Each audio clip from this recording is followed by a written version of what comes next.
지금 참석하신 우리 목회자분들 사회자 입장에서 어필에 재련할 수 없지만 무한한 감사를 먼저 드립니다.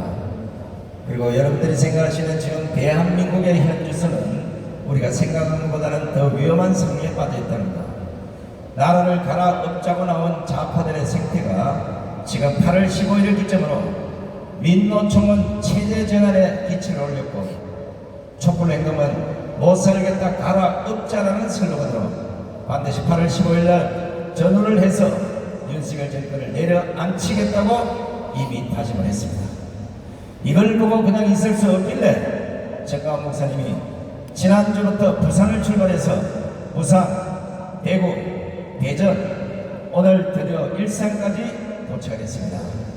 나오시는 연사분들 또 목회자분들 말씀 들어보시고 공감하시는 일 있으면 큰 박수와 응원을 보내주시면 고맙겠습니다. 자, 먼저 첫 번째 연사를 모실 분은 여러분 잘 아시겠지만 한동안 정가원 목사님 혼자서 강화문에서 소리치는 모습을 보고 뒤에서 눈물을 흘리고 바라보았던 이분이 드디어 바지를 걷어붙이고 아스팔트로 나섰습니다. 이제 정가원 목사님에게 반드시 자유 대한민국을 구하고 예산국 보험 통일을 꼭 성공하리라 확신하는 장윤동 목사님부터 모시겠습니다. 큰 박수를 보내주시기 바랍니다.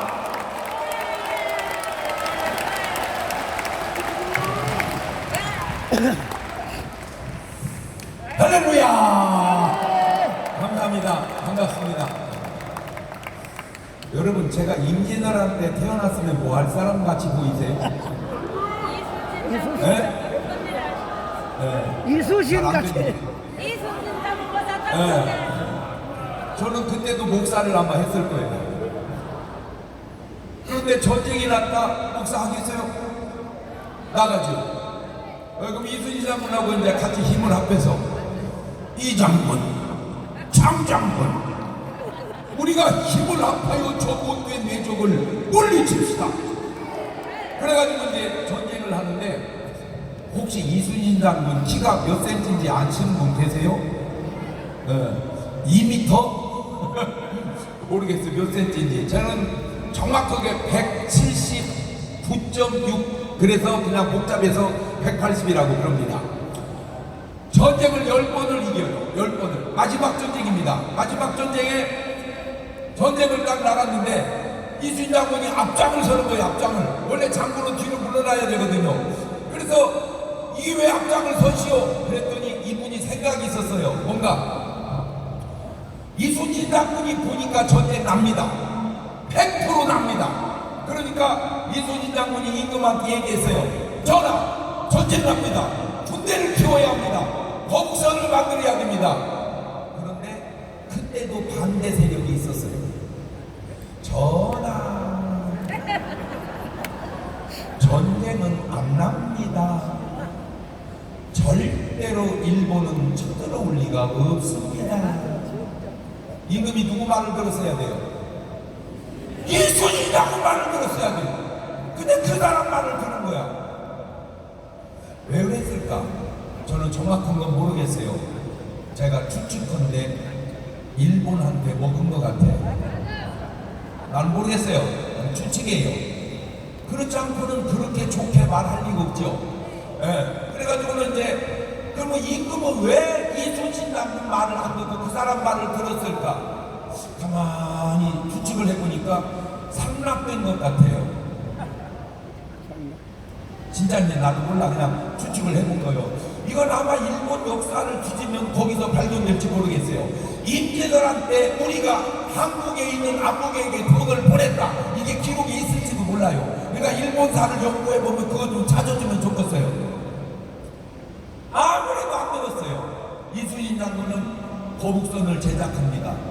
임금님의 명령을 무시하고 거북선을, 이걸 또 이렇게 고발을 한 거예요. 이순신이 역적을 보고합니다. 그러니까 이제 깜방에 넣어버리라고 하는 거예요. 깜방에. 네, 그리고 이순신 장군은 깜방에 들어갔는데 전쟁이 납니다. 전쟁이 막 나니까 뭐 그냥 싸울 수도 없는 거예요. 그냥 막 밀고 임금은 바로 피난 갑니다. 대안이 없습니다. 그러니까 이제 임시정부처럼 옮겨다니는 의회를 합니다. 어쩌면 좋단 말이오. 그러니까 대안이 없나이다. 이순신 장군을 등용하는 수밖에 없나이다. 그러면 이순신 장군을 나오라고 하시오. 그러니까 이순신 달려간다. 딱딱딱딱딱딱딱 해가지고 깜방에 있는 이순신에게 임금님께서 너를 나가 싸우라 명하신다. 그때에 이게 이제 차이입니다. 나 집어 능동 보고 나가 싸우라 그러세요. 내가 뭐라고 그랬습니까? 전쟁 난다고 하지 않았습니까? 그럼 나를 왜 깜방에 놉니까? 그놈 보고 나가 싸우라고 하세요. 이랬으면 나라 끝났습니다. 그런데 묻지도 않고 따지지도 않고 그냥 나옵니다. 그래가지고 10번 전쟁을 이기는데 사실은 여러분 이순신 장군이 좋은 분이요 나쁜 분이요? 너무 좋잖아.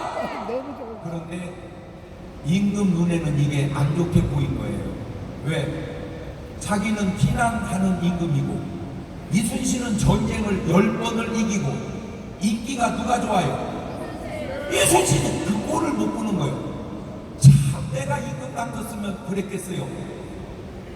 이장군 아니면 더 친하게 순신아 예천아 내가 너와 동시대를 산다는 게 그렇게 고마울 수가 없구나. 물리치거라. 내가 너에게 잘해주마. 이랬으면 이순신 장군이 안 죽었을지도 몰라요. 근데 뭐라고 했냐? 순신아 죽어라. 그 말은 너 인기 상승하는 꼴을 내가 볼 수 없구나. 죽어라. 그러니까 이순신 장군 입장에서는 어차피 이래도 죽고 저래도 죽을 것 앞장서서 싸우다가 적탄을 딱 맞는 거예요. 으아! 그때 내가 옆에 있었으면 이 장군 어찌된 일이오? 장 장군 말하지 마시오. 그리고는 죽어요. 이게 임진왜란의 내가 아는 상식의 하나의 얘기입니다. 자, 제가 외정시대 때 태어났으면 뭐 할 사람 같아요? 저는 목사입니다. 근데 목사를 하는데 이건 시국이 이게 목사만 할 일이 아니오. 왜? 나라의 해방을 가져야 될 거 아니오. 그런데 정보가 왔어요. 인도 히로무비가 만주 하월권에 온다는 정보가 온 거예요. 그래서 내가 안동지, 장동지, 인도 히로무비는 내가 죽이겠어. 그랬더니 안 돼요. 장동지는 부흥회를 다녀야 되니까 내가 맡겠어. 그때 그랬죠. 줬어. 인도 히로무비는 당신이 맡으시오. 삼도 히로무비는 내가 맡겠어. 그냥 혼자 상상을 해본 거예요. 그래서 어쨌든 인도 히로무비를 죽였습니다. 인도 히로무비가 죽었다고 나라의 해방이 됐습니까? 아니에요.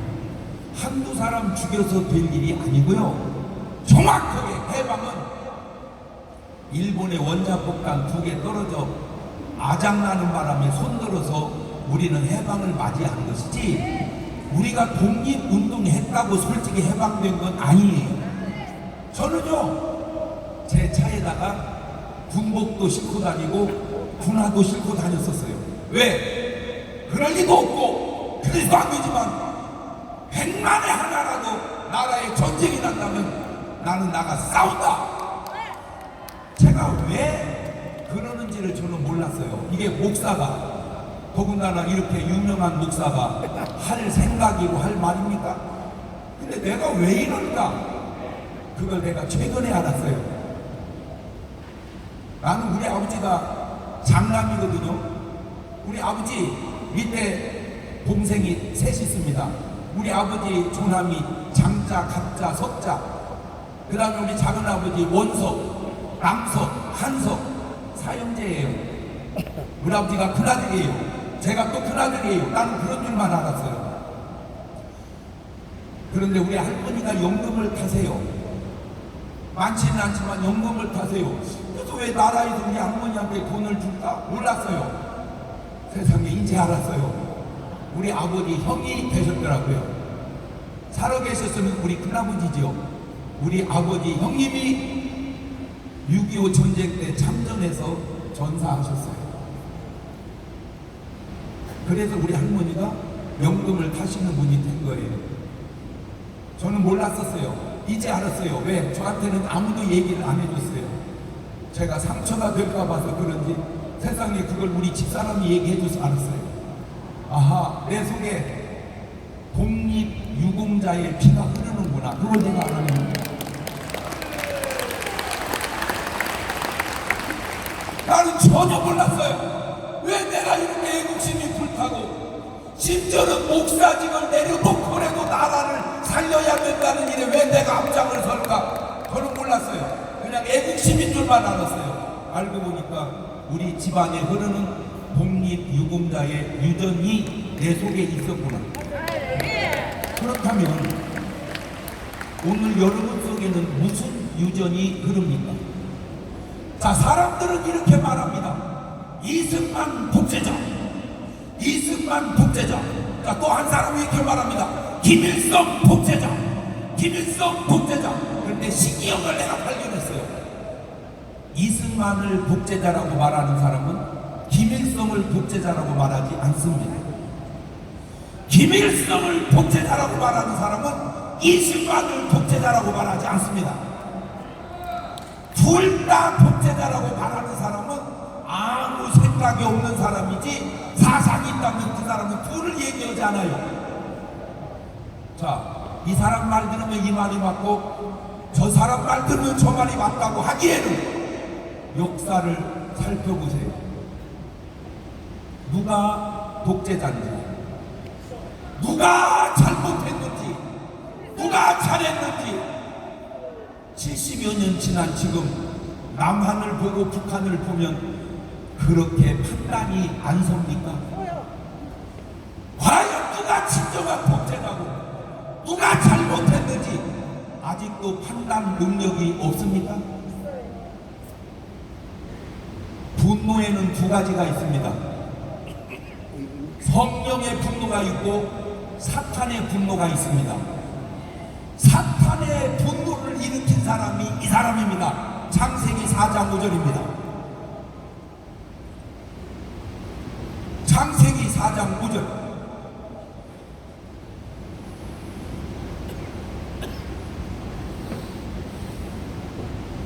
지금 사람이 바뀌었나 보다. 창세기까지 가려니까 한참 걸리네. 네. 창세기 4장 5절. 가인과 그 재물은 연락하지 아니하시니라. 가인이 심히 뭐하여? 분하여. 저 분이 그냥 분이 아니고 사탄의 분입니다. 에베소서 4장 26절 7절을 보면 분을 내어도 죄를 짓지 말고 해가 지도록 굶지 말고 마귀로 틈타지 못하게 하라. 아하, 분낼 때 마귀가 틈타는구나. 아니라 다를까 창세기 4장 8절에 가면 저 가인의 분노가 이런 살인을 가져옵니다. 가인이 그 아우아벨에게 고하니라. 그들이 들에 있을 때 가인이 그 아우아벨을 쳐 죽이니라. 이게 사탄의 분노입니다. 그러나 분노는 사탄의 분노만 있는 게 아니고 성령의 분노가 있더라고요. 하나님의 분노가 있더라고요. 그 성령의 분노를 그대로 표현한 분이 누구냐? 우리 예수님입니다. 마태복음 23장 33절입니다. 마태복음 23장 33절. 큰 소리로 이거 하시는 분은 조금 회개를 하셔야 될 것 같아요. 하나님, 이게 띄우는 게 오래 걸리는 것 용서하여 주옵소서. 빨리빨리 띄울 수 있도록 역사하여 주옵소서. 읽습니다. 시작. 뱀들아, 독사의 새끼들아, 너희 어떻게 지옥의 판결을 피하겠느냐. 제가 성경을 이렇게 들여다봤어요.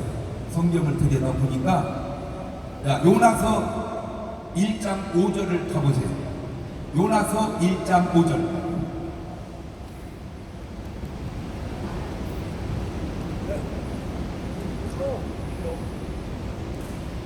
시작. 사공이 두려워하여 각각 자기의 신을 부르고 또 배를 가볍게 하려고 그 가운데 물건을 바다에 던지니라. 그러나 요나는 뱀민층에 내려가서 누워 깊이 잠이 든지라. 그 다음에 선장이 나아가 그에게 이르되 자는 자여 어찌미뇨 일어나서 일어나서 내 하나님께 구하거라. 혹시 하나님을 생각하사 망하지 않게 하시리라. 제가 생각을 해봤습니다. 자, 이 선장 입장에서 풍랑이려서 짐을 다 버렸으니 배 탄 사람 다 망했습니다. 거기다 대고 풍랑이 못지않아 죽게 생겼습니다. 원인이 누군가 봤더니 요나입니다. 어딨나 봤더니 배밑장에서 잡니다. 얘 때문에 다 망했고 얘 때문에 죽게 생겼는데 선장이 요나한테 하는 말, 자는 자요 어찌미뇨, 과연 이렇게 말을 했을까? 아니면 이 수위 조절을 어디까지 해야 될까요? 이게 절제 없이 할까요? 조금 절제해서 할까요? 완전히 절제해서 할까요? 예? 예? 예. 연극으로 해보겠습니다. 저는 절대 그런 말 안 하니까 연극으로 합니다. 대본이 그렇게 쓰여있는 연극으로. 야, 이 개새끼야! 너 때문에 나중에 생겼는데 잠이 오냐?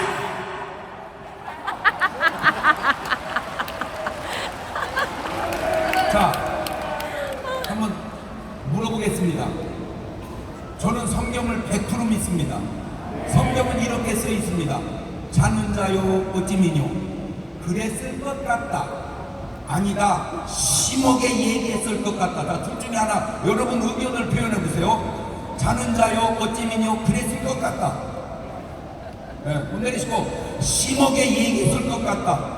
오메 해석이 다 다르네. 모세가 애국 사람이 이스라엘 백성을 괴롭힙니다. 그러면 사실 모세는 그냥 말려야 되거든요. 말려야 되는데 모세가 걔를 패죽여버립니다. 그리고 물어버립니다. 그런데 모세 온유하면 지면에 모든 사람보다 승하다고 그랬습니다. 자, 패죽인 게 잘한 겁니까? 못한 겁니까?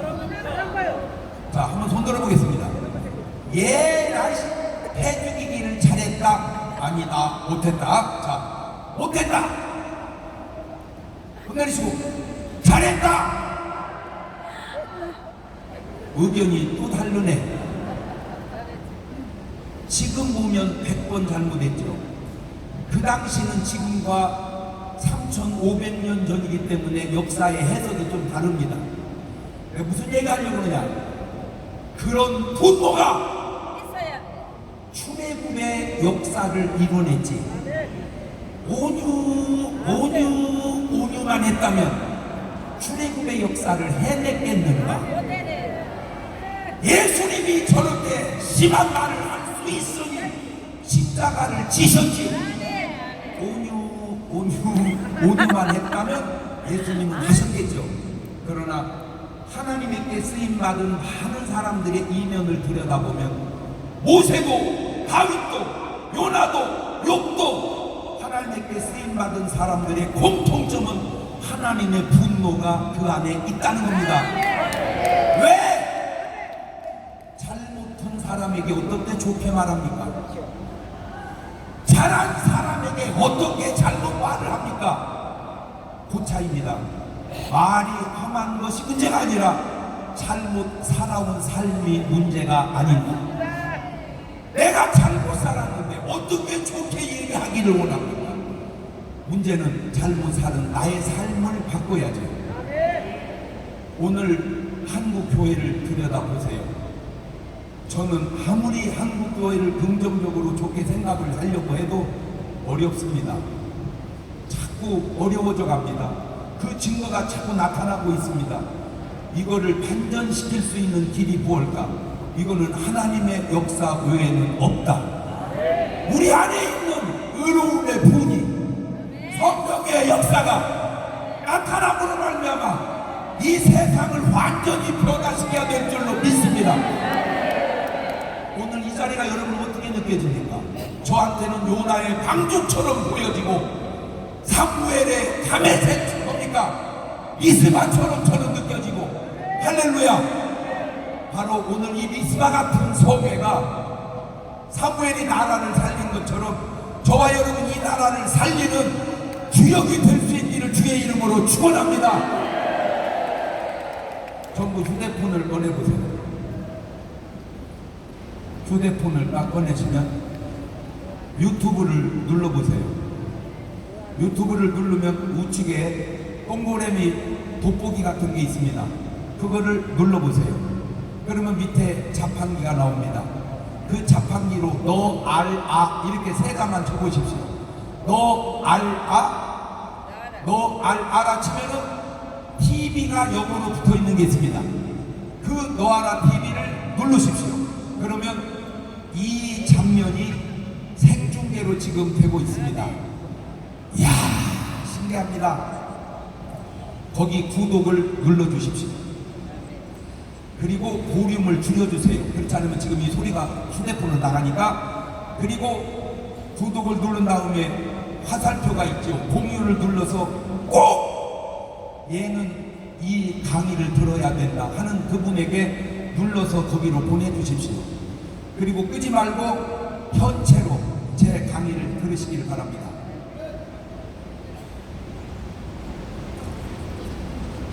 하나님의 모든 역사는 어떤 잘못을 해도 괜찮을 수 있습니다. 망해야 할 니느웨가 살아난 건 요나 한 사람의 회개와 그 회개를 듣고 온 백성이 금식하면서 회개할 때 니느웨는 살아났습니다. 그러나 소돔 고모라는 원래 그 사명을 롯이 감당했어야 되는데 롯은 변화된 게 아니라 도마돼 버렸습니다. 그래서 소돔 고모라 망할 때 원래 같이 죽어야 되는데 아브라함의 기도로 겨우 롯만 살아나고 있습니다. 오늘 여기 오신 우리 목사님, 장로님들에게 묻습니다. 나는 요나 라인인가 롯 라인인가? 오늘 나는 요나 라인인가 롯 라인인가? 여러분 한 분이 한 분으로 끝나는 게 아니라 여러분을 통해서 니느웨를 살리듯 대한민국을 살릴 수 있는 여러분 되시기를 주의 이름으로 축원합니다. 그분 마음속에는 성령의 분노가 있어야 된다고 저는 생각합니다. 나라를 이대로 둘 수 없다. 나라를 이대로 둘 수 없다. 신기한 게 뭔지 아세요?